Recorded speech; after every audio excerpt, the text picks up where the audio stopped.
A very good morning once again. Good morning those who are watching Fort TV.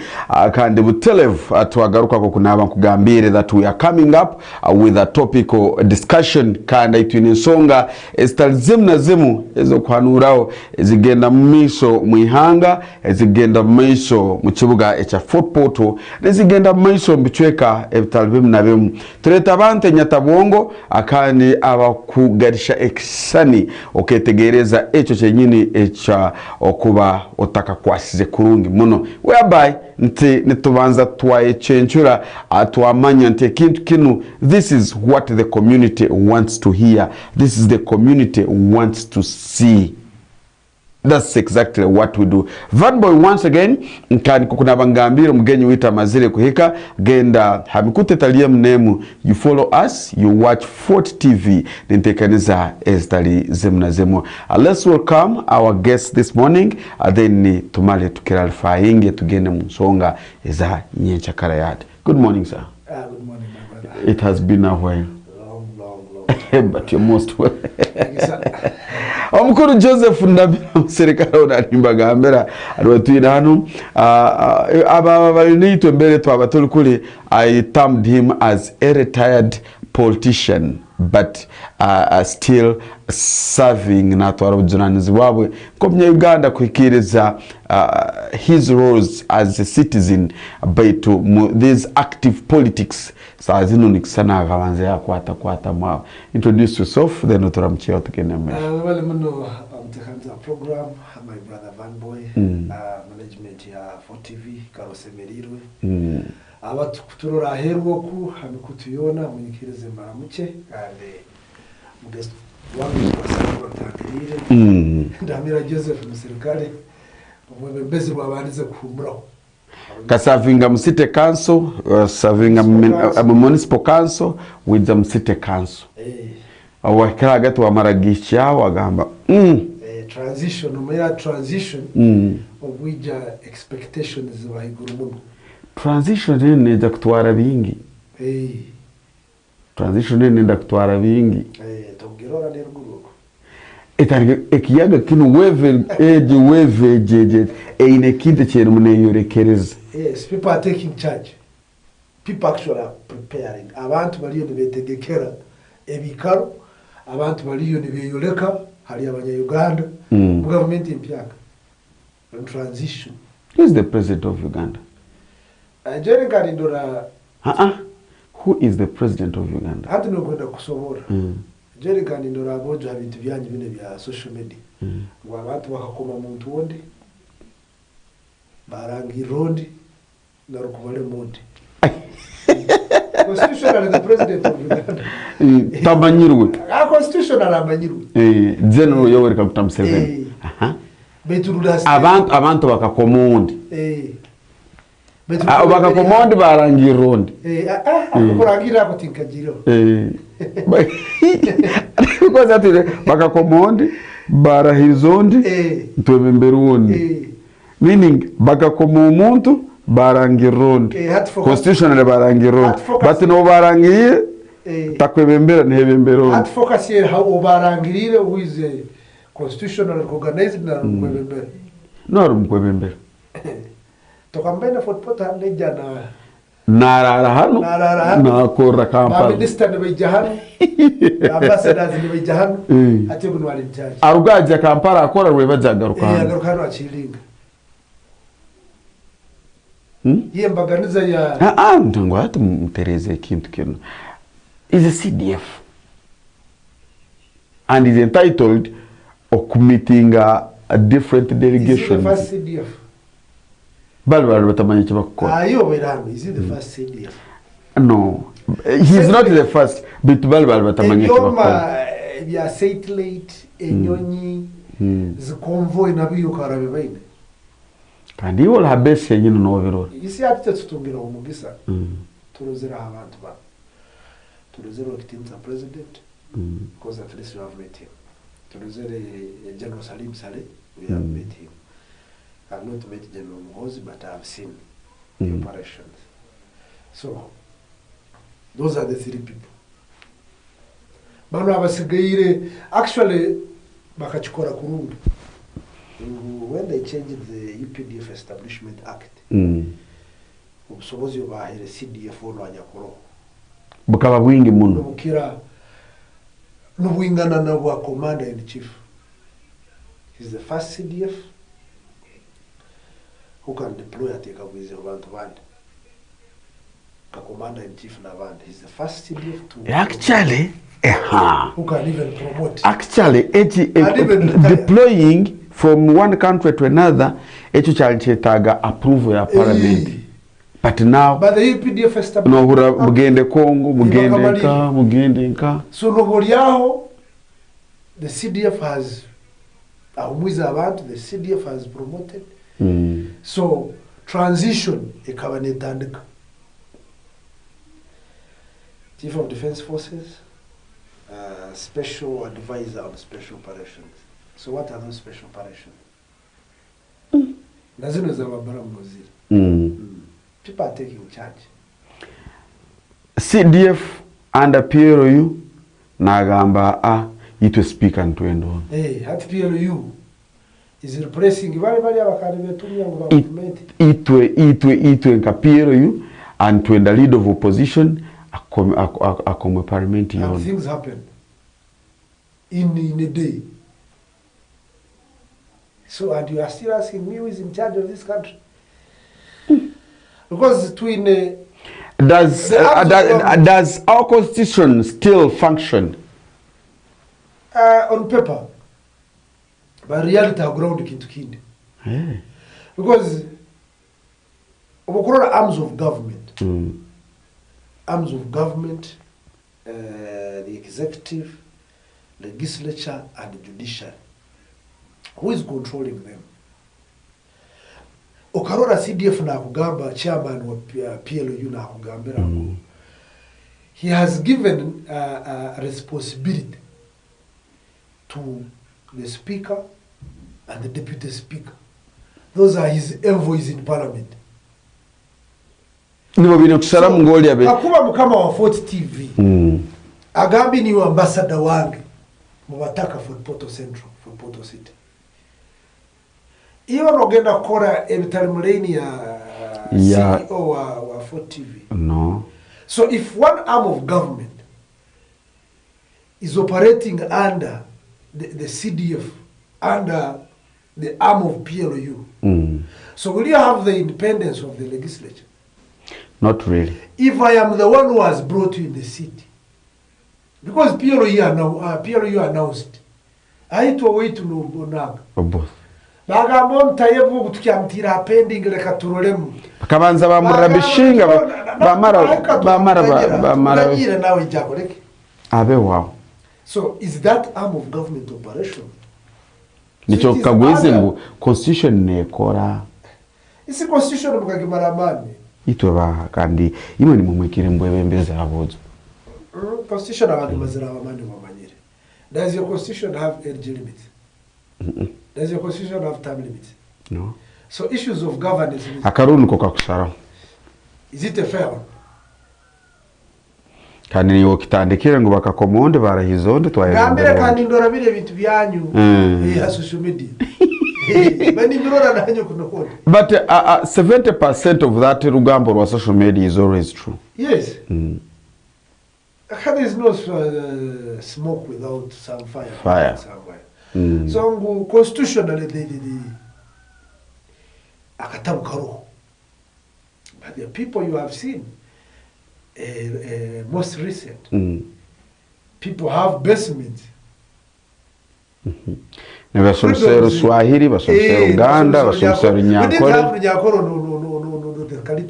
Tunango tumumuntu wegera yo ku basement. But people have it. Ongea Swahili. So where is your constitution? You have people abamazire munkomo emyaka without trial. And these are not ordinary Ugandans. A canon of the UPDF had rank. In a basement. In a basement. Lord Mayor. An attorney, an advocate. So at Kacheri. Musirikale wao. And you tell me when we have the constitution.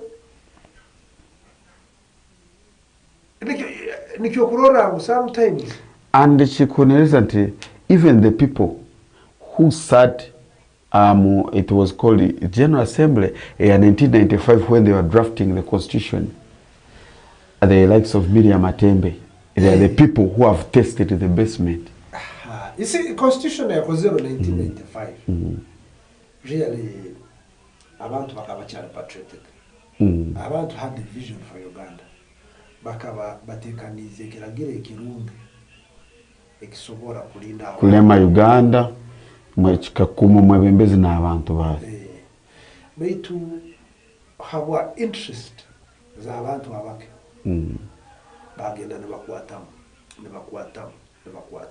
kakuba no chumba cha ya mata no chumba mukuru notekamu ikisura no roramu ngagungu antanga tukujja kuba mara yongeramu amaizi yongeramu ikisura. At the end of the day you will not have source the test neja kubeta charo.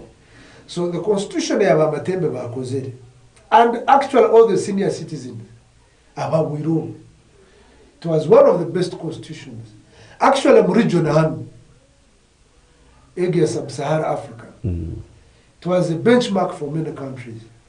Yeah, Uganda. Yes. Because quality abantu bakaikara for some time bakolekera giro. So abantu abandi copied from us. Because look at our brothers here. In Kenya. However much never politics is ours against Siska. Previously our brothers from Tanzania and sisters, they had working constitutions. We don't have joining our president of Chara. Saruhu. When I see Nabo, Ingia ndani. The next day, we will cover even before 24 hours. Bamarangir in a room. I think because I didn't see the inauguration and others. So kiragero chokirung, but the moment of Achkwasirum, it lost the test. Now, ekiragiro kiraba kirinti mu constitution paperwork nungi kandi nukwe nkokubya nukwe bine kwizana bikora biti. Now, does these other organs, the ministries, also work under the constitution over the ministries in Skora chenyeji akuwa bine orders kuga mwa mukuru? One, they would work kwa kusemeriri. Baitu bine orders kuga mwa mukuru. Do we have ministers anyway? Yes. You see, it is only in Uganda. Our ministers are not accountable to us. They are accountable to the appointing authority. Hey. So if you have somebody you are not accountable to.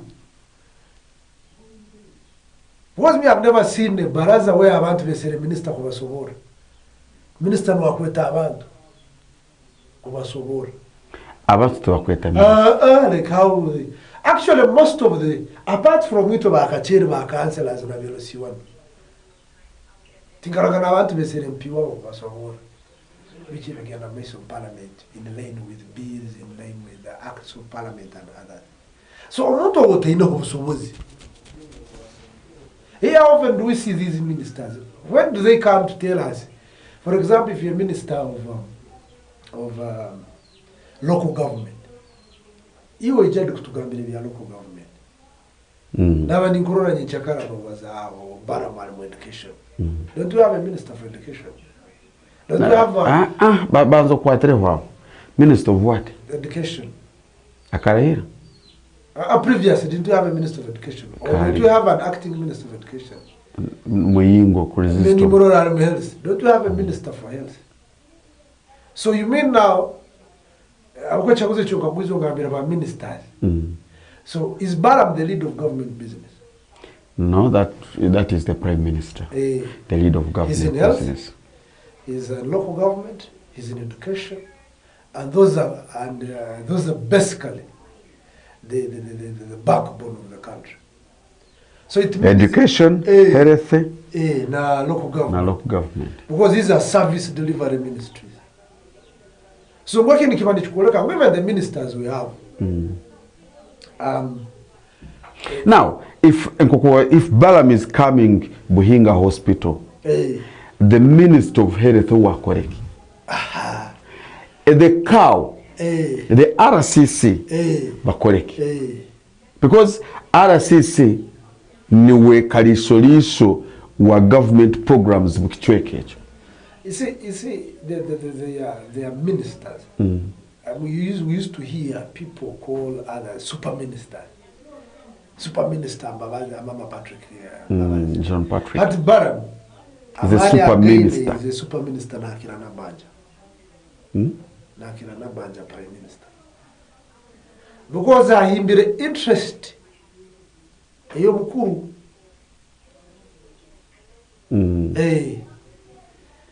Kandi bene no bakujja kweka sazi bakyali mbakacheri. Twine bakalisoliso ba government, the IGG, the what. But now if oborabano aro story twatini nyinsakaraho alhisomero bagamba ngo isomero kakosa milioni ananaina to purchase school chalks. Chalk as in is what teacher. During COVID. Now during COVID. You see, corruption shouldn't be selective. Here you're talking about a school. If one person, buri embeba bakazigura sente zinga. Embeba. I got a story. What are they choke for a whole year? It choke million. Buri embuzi bakazigura sente zinga. Billions of money. So, if you're fighting corruption, we know where corruption is. You saw the president in Agamba, some minister had story with Yawaganyira. You saw something back, president in Agamba, when these organs that fight corruption. The other day, Ukarora, is it Commissioner General? That lady Wangadia human rights. Wangadia human rights. She resigned. Yes. Betikami akagamba, Your Excellency. Abantu batuibire muno. Every day we are losing trillions of money. True. Trillions. True. Actually, sentence kuiba sobora kubazira half of our budget. Of the country. No, there is that. Okay. President Yamugamba, we are very lucky that Kuiba, they are investing here. The head of state. We are very lucky Kuiba, they are investing here. And if you are fighting corruption, where do you begin from? Because it is a chain. Maybe you cannot tell me the Minister of Education will not know what is happening in the sector. You will not tell me with a sector PS takumanya what is going on. Ngu under secretary, a commissioner, tutakakira na bano abahazi. Because when money is coming from finance, it follows protocol. It follows planned activities through budget. And the implementation is ground monitored. Twin offices in your mtakira interesting in your service. One is the office of the Auditor General. By the time nichokorangu kuiba mu Uganda can be legal. Nichokorangu some people are excited. Baram. But Baram will come to an area. Nijakusanga audit of the district. Akateka signature ya gamba. What was done approved was superb. We went to begin our Auditor General. Because it is from the office of the Auditor General, where the Parliamentary Accounts Committee, depending on investigations, depending on the sector where they fall. If it's government assurance, in case government bodies, international water, they get the reports from the auditors from the farm, the ground. From the farms, they submit to the office of the Auditor General. Auditor General is in the Parliamentary Accounts Committee. So, Baram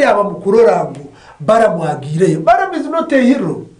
Baram na agenda Public Accounts Committee na atunga report. Because the records are there. niba habaremera kawo kiruremera accountability ngona misindwa how akalema kuombeka kimu akalema kora kimu akalema kora kimu nagenda na misindwa hati yes because these structures are all there nkuko zigambire office of the auditor general office of the solicitor general office of the IGG enyumaho nkarora the president even akateka the investors protection unit your state house and corruption unit IGG is here police is here both at the regional and at all levels. All these are accountability related organs. Then yarugaho bakatuteraho investigative organs headed by the RPC. No, not the RPC. This the RISO. The regional internal security. Exactly. From the regional internal, we have the DISOs, we have the GISOs, we have the PISOs. And their role is to investigate and update government on whatever goes on ground. Not only security. Then from there, these others you call commissioners of government. In the district, there are RDCs, deputy RDCs, assistant deputy RDCs, assistant. They are there. In Fort Portal City, we have over 10. There is an RCC, there is a deputy for Central and North. There are like 3 assistant RCCs. Central assistant RCC. Deputy RCC. Yes. Those are 10 in one office. So by the time Baram comes from the other side, Banu. What is their role here? Then secondly, a very crucial thing which I want to taking interest in terms of facilitation. How do you facilitate these organs of government? Is a house. You have a mayor, Taina Matoka. Amafuta Nagabura said the government was toiling for 3 months. Hata mara tuka contractor akamai trips ibiri za mara mtakuzitwara. You have a chairperson LOC5 who is at the mercy. Give them salaries. Empower political leaders. Because you tosobora gambo muntu kutunge nkoki otagine. Can you? So on issues of corruption, on issues of governance, the systems must work right from the top. I was asking one of the persons who are not disclosed here. Corruption kutandikira mu finance you cannot. Sometimes muhura wa abantu kasese tungire maya billion ziti, people negotiate on table. Ito tora kusindikira billion no gorota. Nikutemeraho milioni 3. You have seen those roads that thing kwenda kujahanu because people might think I am biased. There is a time, a general, a contract was awarded. Which road exactly? The Usmid Road. From Kabundere, a bus Valinda bridge up to... It stalled for months. Because the general in somewhere didn't want the contractor who was there. Until Mahara is a contract. Mahara wa General. So, the money vis-a-vis. I saw a program somewhere. Government stopped false on account. I want to spending a sentence of easy. Bakwata transaction zone contracts bazgara procurement. Procurement, like for example, one trip of money or a contract in 18% on so. Manina value manya what 6%. So by the time you kuja kutunga trip of money, a trip of money moko rukuruza chaka gusa na ngamba litune mtwale sana. But a contractor, but a contractor will supply time to us to name. so ati no hibirundi imbitabo no gambo to hire billion but a billion giha 18% y'omusoro okagiha manya withholding tax ya 6%. Contractor akabidinga akateka musentezi akasupplyinga maramu trip wema mitwala 3 kugule mitwala esapa muntu wataka musaru gitimbira akagipake. You have not facilitated these cities. They have equipments, they have what? So ate waragenda district kutiza yekenake kironi grade engineer akamgamba mpayo lita 10 za mafuta. Because you are to the masses. And in cash. So actually people systems have made people vulnerable to an extent. They initiate corruption. Education officer work with Jesomero. Okamuchumbira akane. Kamuchumbiri ihudi. Neja kugamba ngu habwake nokora kino. So let us be realistic. If we are fighting corruption, where are the end results? At the end of the day, we should have now a list. Hinga is this. Can we have an action? When Atwina came, this is what happened. When Baram went to this, after 5 years, we are counting. These are the results. These are the results. Tingona kusana mene tongole biteke reserve hata no bakora baraza stage ajai. That fight corruption. Inye bintu byanyu muhanura bigarukira nka. So baramo barugire na misindwa. Baramo burugire obarugire mbale. How many people have been charged? Then as we charge choke. So ebitweke byatambwiremu abantu abembarasingire publicly. We have not seen them arraigned before courts. We have not seen those people being charged before courts. We are like, but do the Barams have more authority to fight corruption? Why? You know the house where they sit, it's corrupt. They are chief looters of this country.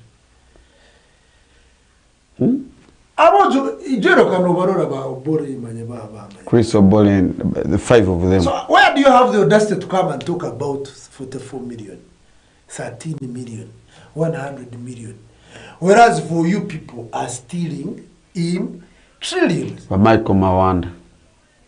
He's a secretary for mobilization, he's a director for mobilization. And an advocate of corruption. When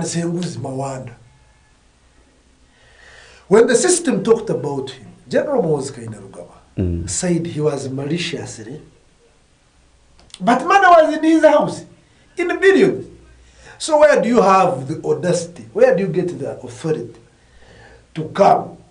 He was just arrested for about like 1 week and where do you was released. The other day, I want to make a sentence of mine.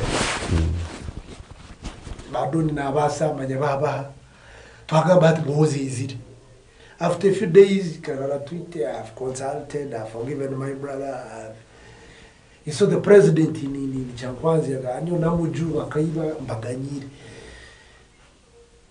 so our choka milioni makumiana musuma muno kukira bali aba inflating rugudo from 600 billion to 2 trillion. Are you fighting corruption? Ngende bintu bimutugende empora twetegereza. Omusuma wenkoko owanyamukara musuma muno kukira van boy of 40 TV Reverend. So owenkoko na bamuteka ku camera, owenkoko bamuteka public attention to explain. But wento kwasire achine no rusinga sinya achine no rubajo is working free. Are we fighting corruption? I don't. Let us not play politics. Let us not play, and let us not divert Ugandans. You know, we get so excited very fast and get diverted. The man hissed in parliament. just recently. Tuenda kurora what happened. Abantu nibegabira sente. Isi corruption has been kasimu kawe, kasimu kwao, maze tagabata guno mkono gugawo gurunge forgotten a few things. Like bayegabira go bisimu manyoni atutunganirire manyona handshake. So abasuma abakuruga kuri ruguru nabisana abantu ba headmaster wa kugamba. So let us be honest, let us not be selective as we are fighting corruption, and let us not personalize these operations. When operation ya Mozi, operation ya Namere, let institutions that are I was of the view and Kakuba Muhozi, I mean Namere and Balam by empowering these organs as Hansis, Cow, RCC, the Solicitor Generals, Hansao, government of Vararuga Kunfut Poto system Kokubag Sigabagiterekerize Kurungi. It should function to the national level. Why am I saying that? Not actually, it's just embarrassing. I think he was in Wakiso.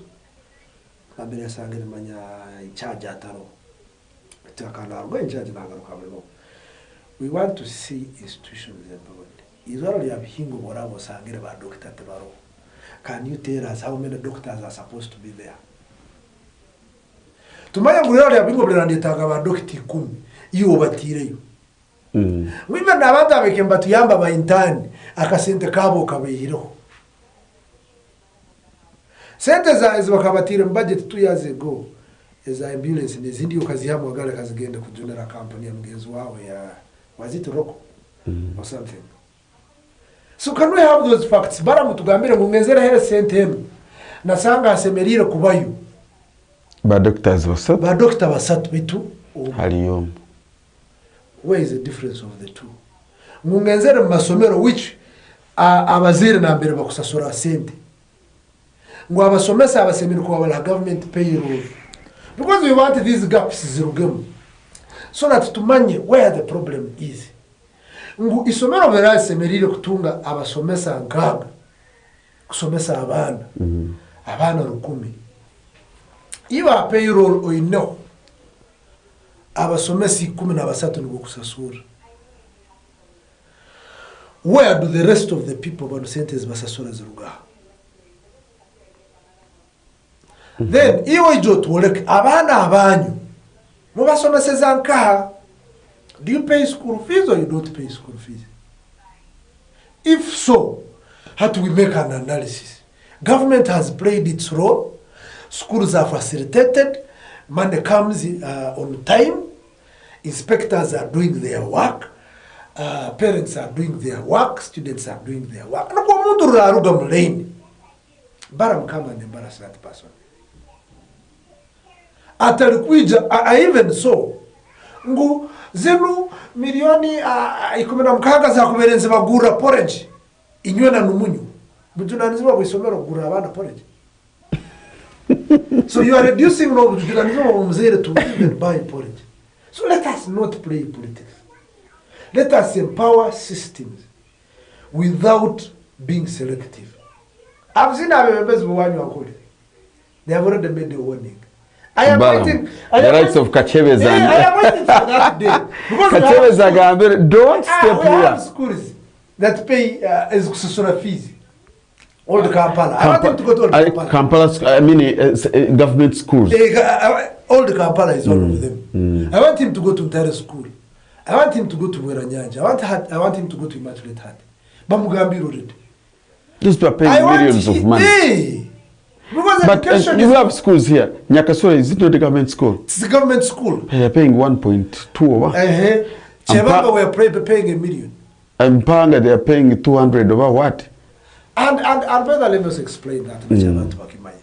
Akwana chopuliro mukibazao. This is school fees. izo ndeito bitu abantu barora sente zone zikusasura as school fees. There are other voluntary contributions. Hata nosanga ngu fees iri mitwale 5 bitu za basi iri 2 contributing ira basi shomero ezo kumbe ku mahande 2 bitu tutona tugamba zirike. So I want to see Baram go to those schools. Agana gabera gantare nkanga because I know bwiranyanye much hard. You cannot compromise quality. Kandi mu Uganda people have made us vulnerable. Muno kusasura mwana wawe mutwali 10 is a problem. This is how bad we have gone.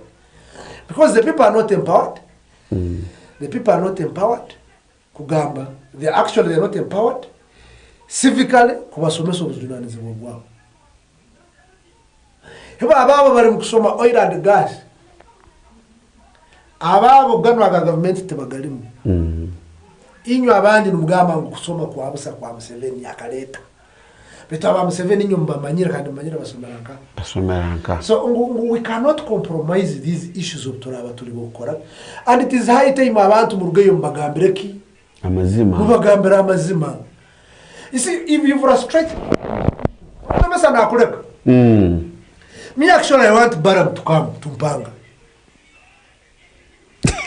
Abasomesa kinana bateke hansi kuwatu wabyabo turole if the school will survive. Abasomesa 23 beje basomesa abana banyu 13.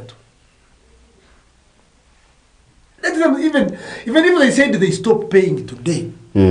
Government teachers abali Mpanga batakuhingura 13. Beje bakwata mwisomerere balana. Kwa musomesa will redundantly sit in class. How many teachers has government put there? Batayitamu sente zabe zibabasindikira amanyamitwalena na rusingira 10 ezo mwana awe whole year awe whole time mtwalena ego. When did it reach there? Government isindika sente zinga abana ba UPE na UPE UCE na USE. Because what I know about primary is manya kakaga ne ben. Hat kakaga ne ben. Primary kakaga ne ben. So mwana wawe na hiyo no kiriza you subject him sinkaka part time. What can kakaga ne ben? Can it even buy kile kitu kyachoenda kunywa? So if it cannot do it, betunoenda kakaga karolero mwana wawe atamu yone miezi 3 iyo tukakwe kakaga osibe nawe. So some things here between kunaga twine kubiroramo. And the government here has taken citizens for granted. Ese ine yihira obujunanizi bwayo yabugaruraki abantu hata na abantu nabo bayihindura abantu bagenzi babo. How much money is allocated every year to facilitate the health systems? Do we even know? When do we have medicines in hospitals? When do we have consultants in hospitals? So if I am one person, I am needed in Jinja, I am needed in Cameroon, I am needed where? What is stopping the government or those organs to get more people like you have to make ones? People vulnerable to rule them very well. You always be on begging. Hati abantu bachire mbaramoto yabo. Major operation what? Yes, money operation, no corruption was. Then who are they exposing after 40 years of prosperity for all? Who are you exposing? Transition. So you're exposing yourselves. Ngo mkazi wa waswiri ukabotamanyire ngo murufu hanyuma imyaka 80 mzere na abana. Kandi yo ni ota inspector of health. Meti hasi kitabu chawa ila. So I wish well Baram because I don't want to sound like Kumuntu who loves corruption. But nyenda kwataki nyenda cha corruption no kiri. Chini cha corruption na bereki. Nami sinda district inatunga sentenga in terms of funding. Na chetaga kwanza kisero zao. Then hanyuma ya kebiri. Umuntu ukamuhereza sente hanyuma ya kebiri. zokuombeka health facility. But no, I don't blame them. Ya government ya specialized ya kaka. Ruboa ya kaka. So why don't you begin with yourself? Every year you take trillions of money for Ruboa specialized hospitals. Every year nenyo ba minister numufu kantu mkufera hano mu Uganda. Why don't you begin with yourselves? So the Ruboa money is little compared to what they are doing in Namisino. So let us not play with Ugandans again. Ugandans have suffered a lot. Ugandans have accepted babaleme kukubalema, but don't pretend like akuja kudara wino rwani senguzi. So what Mr. Balaam and Namere they are doing? They are doing politics. But they are doing politics. Kuoleka mu transition ibalimu. Kuoleka mu transition ibalimu is serious. Kuoleka mu transition ibalimu ngumukama wabo because ngumukama wabo are so hard on corruption. No matter you can play politics in different angles. Hey, if they are not playing politics, abantu banicho kile kyogambire. No matter institution zona bakaziforoza kuzana politics. Abantu bona ba state house yakakwata anti-corruption unit. Bara. How many have been tried and charged? Ba engineers bona batusangire bakozere ngudembi. Abasaha batusangire by the way, let me tell you. No manya it's a syndicate. Tanuklaka na talibaniza hanu ni mtwara hoimu. So it is a zigzag. Mbere staso kumurora. Somebody steals in Vodpoto. Ni mtwara hoimu. Steals in hoimu ni mtwara mbarara. Who takes him there? The system ya local government. So bara mati wire bo planning la local government na yenda kubuya. Rundi zino ministries ezindi za health nezinti zine bakaba bazo. So if Ugandans don't open up their eyes bakaguze bisemerire. Kubarete kagotere sintafutu mukaguze biteza Ruboa zira. Why don't you begin with Ruboa? Ubarete kutugambira ngo hize hiro tumugabe parliament mukwikaramu. Iwe Namere as the representative of Masaka. Can mutera billions. Nuko tumanye ngo we are not targeting a few Ugandans. Kuoleka we are serious. And I want the president to come out, especially I think kwa kuzidi. I want him to come out. At least ngo kwa mkisangaje cyokubanza cyokwirire cyokumalira. How sure you cyokumalira? At Moses Altagenzere. Miaka ni kuya. Miaka ni kuya. So you started with transition. Hata mnogago eksanja chikwirire cyokumalira. You can be a father figure. But there is somebody in charge. Banyerera bakebembera mpaka ubafuire. Bitakabaro habaro. Ebigamba byokumalira style. Of course, I need to see my brother Van, but it's been long, by the way. It has been long. Retiring or resting for something doesn't mean that I don't exist. I am there. But I need to see for this engagement, very educative, very entertaining. Can we ever call him Amen. This is good service. Management here for TV, just keep it up. We just pray that you keep growing. So that nyencha netu tubarolia. Okay. Otherwise, it is always a blessing to be here. Thank you very much. Thank you. Those who have been watching us, platforms zitazimna zimu, mwebale kutorora, kan mwebale kutuondera, and we are giving you the best. Omkuru, honorable, honorable is always a honorable. Kuli murimi ruwitu, bakiraga mangu, owabireho wishaza, tabara koti. Nama owishaza no manya. Yes. Yes, ngo wabireho wishaza, tabara koti. So a honorable is always a honorable. You don't respect us. Abakutorora. Ingambiri nyobu nikosanga because I don't want to kugenda kule. For example, me I have been a leader for 10 years. I am an opinion leader. I am a stakeholder. I think I'm too expired. Good morning. Up next, take a message. Taruga Afo TV.